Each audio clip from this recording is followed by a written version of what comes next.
Hi, Bridget. Happy Sunday. It's an exciting day today. Can we welcome to the group, everybody, MP for Reading Central, Matt Rodda. Now, Matt is a very special person to have in our group because Matt knows an awful lot about education. And that is because, he trained as a journalist. He went to West Sussex University and he was a journalist for lots of important, I think it was The Independent, possibly. So he should know his stuff, but he also wrote a 74-page paper in 2013 about the harm of in-year transfers and the disruptive impact. That shouldn't be an E, I'm quite tired, my dyslexia is off the chart today. The disruptive impact on too many pupils. Now, in Matt's report, he starts off with hoping that the research can inform debates, policies and practices towards in-year admissions and admissions overall. Well, that didn't happen, did it, Matt? We certainly didn't have any debate because we've got the largest number of in-year transitions happening ever at the minute, and there has been no debate. Bridget, I don't think, wanted to. You talk in your paper, I mean, it's really interesting, and I would recommend anyone that's got the time. Bridget, I certainly recommend that you read it. That could be Sunday night's bedtime reading for you. It goes on and on and on and on about the impact that this will have on not only students but teachers.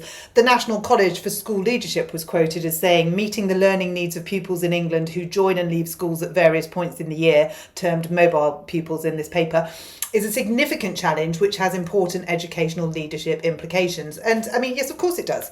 You know, you're going to go back to school after Christmas to the state school where you had 30 students in your class. You could have 34. And you'll have spent all of Christmas trying to learn about who they are, where they're at in their curriculum. They can't bring their GCSE coursework, so you don't have to worry about that. But, you know, you're then responsible for them and their academic attainment. Well, that's an awful lot of pressure as a state teacher. You talk about lower attaining schools receiving a disproportionate number of in-year movers. Now, we know that's definitely happening. We know that people are being offered the Ofsted underachieving low performing schools. So we know that that's still the case in 2013. We talk about in here the effect it has on children emotionally and mentally and academically. Oh, there's somebody at the door.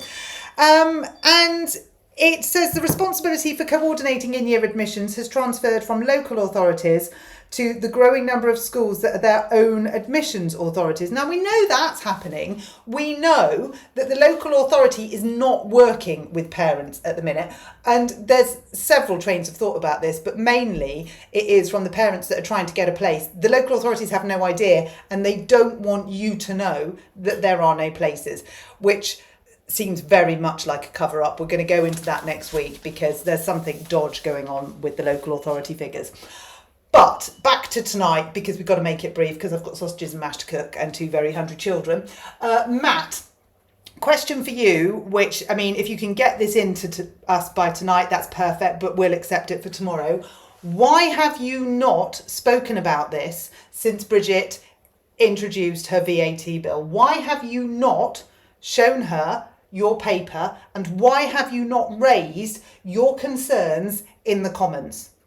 It really mattered to you in 2013, and you come across to me as like a pretty decent bloke who actually genuinely cares about children. So I'm gobsmacked that you haven't raised that. Why not? Have you been silenced? Have you been told not to? That's a worry. You ought to, on your parliamentary WhatsApp group, get in touch with Rachel Maskell, because she did put her head above the parapet. She may well have the whip taken away from her. I don't know. But she braved it. So maybe, Matt, send her a WhatsApp. Don't do it on the group one. That's really awkward. Do it privately. Bridget, have you read it? If you haven't read it, read it. I'm happy to send it to you, but I bet Matt will send it to you. When you've read it, can you have the debate that Matt talks about? And, you know, page 1, he talks about that in his acknowledgement, that he hopes it informs debate about the issue. So let's see if we can have that debate, Bridget. If you have read it, if you are aware of the data in this report, why have you not acted on it? Are you ignoring it like you ignore all the other data that tells you your VAT policy is flawed? That's a bit where you fill the gap. You say yes, Anna, or no, Anna. We want to know why you haven't. And before you say, well, I'm not accountable to you, yes, you are. Because even though I didn't vote for you, we are the voting public. And the voting public are getting more and more irritated that you are riding roughshod over children. And you are supposed to be the education secretary, where you should have children's best interests at the core of your heart. Matt, it would appear, we're on different sides of the coin for some of it, but Matt, in his report, suggests he does care about kids. So it's like a dating service, an introductory service. Matt, meet Bridget. Bridget, meet Matt. And can you share with us the results of your meeting? Thank you.